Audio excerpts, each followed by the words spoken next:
Hi hello guys and welcome to my YouTube channel. আশা কৰো সকলো ভালে আছে। তো গাইস আজি ভোগালী বিহুৰ শুভেচ্ছাৰে আপোনালোকৰ মাজলৈ এটা ভিডিও লৈ আহিছো আৰু আমি এতিয়া ফেলাঘৰত আছো বৰ্তমান। ছাগলী কান কিহান বনাইছে এটা খাবি নে নাই? সব ব্যস্ত হয়। এফালে আমাৰ মাংস সংখ কাটা অলৰেডি পুৰা মানে ক্লিয়াৰ হৈ গল আৰু ইয়াতে আমাৰ হাঁহৰ মাংস আছে আৰু খাই মাংস আছে। খাই মাংস কাটি আছে। ইয়া হল আমাৰ হাঁহৰ মাংস আৰু এইবিলাক যোগাৰ।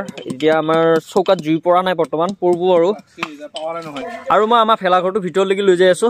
আমাৰ ফেলাঘৰটো হল এটোৱে বহুত আন্ধাৰ আৰু এয়া হল খাহি কাটি থকা অৱস্থাত।